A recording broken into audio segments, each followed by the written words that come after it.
You're lying in bed, your partner is next to you, the door is closed, the lights are off. You're alone. For 99% of human history, this moment didn't exist. There were no doors, no walls, no bedrooms, just you, your family, and 20 other people sleeping 5 feet away. So how did ancient humans have privacy? The short answer is they didn't. The long answer is way more interesting. Let's start with the reality. For roughly 300,000 years, humans lived in small groups of 15 to 50 people. You weren't just related to everyone around you. You were physically next to them, all the time. Hunter-gatherer camps had no walls, no separate rooms, no private spaces. You slept in a pile for warmth. You ate together. You sat around the same fire. If you needed to have a conversation, everyone heard it. If you were angry, everyone knew. And if you and your partner wanted time alone, everyone was aware of that too. So, how did couples deal with this? Anthropologists studying modern hunter-gatherer groups have found a few consistent patterns. The first strategy is timing.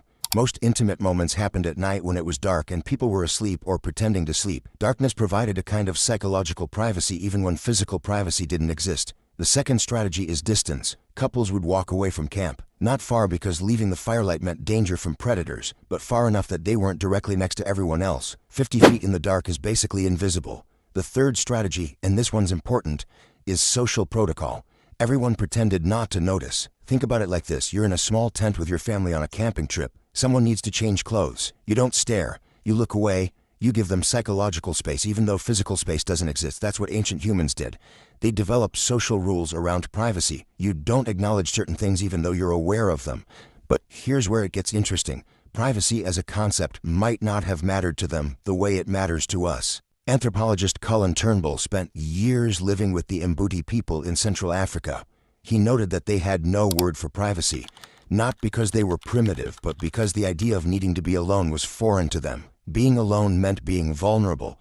It meant being separated from the protection of the group. For most of human history, solitude wasn't a luxury. It was a death sentence. Let's talk about the bathroom situation because everyone wonders about this.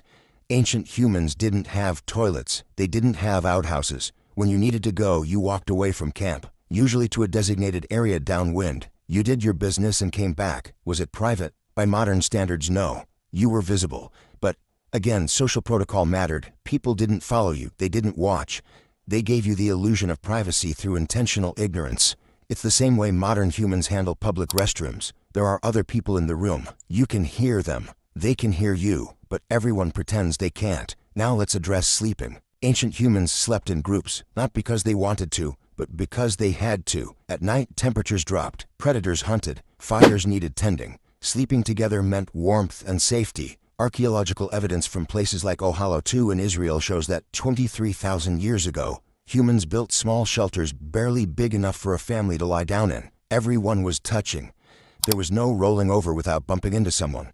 And this continued for tens of thousands of years. Even in medieval Europe, entire families slept in one room, often in one bed. The idea of children having their own bedrooms is shockingly recent. It didn't become common until the 1900s. So when did privacy actually become a thing?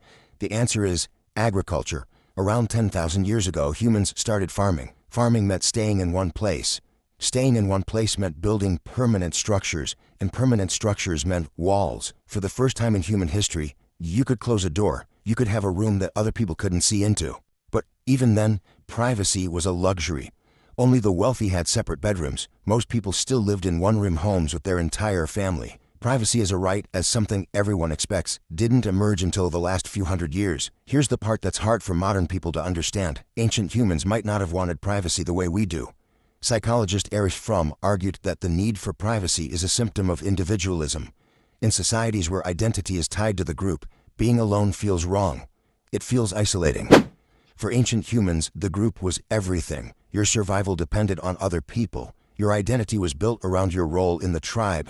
Being alone wasn't peaceful. It was terrifying. Today we have the opposite problem. We're so isolated that loneliness is an epidemic. We have all the privacy we want and we're miserable because of it. So here's the answer. Ancient humans had privacy through social agreement, not physical separation. They created invisible boundaries using timing, distance, and mutual pretense. They didn't need to be alone because their sense of self was different from ours. And when agriculture gave us walls, we slowly built the world we live in now. A world where you can close a door and be completely alone, where you can go days without seeing another person, where privacy is so common that we've forgotten what it cost. For 290,000 years, humans were never alone. Then we invented walls, and we've been lonely ever since.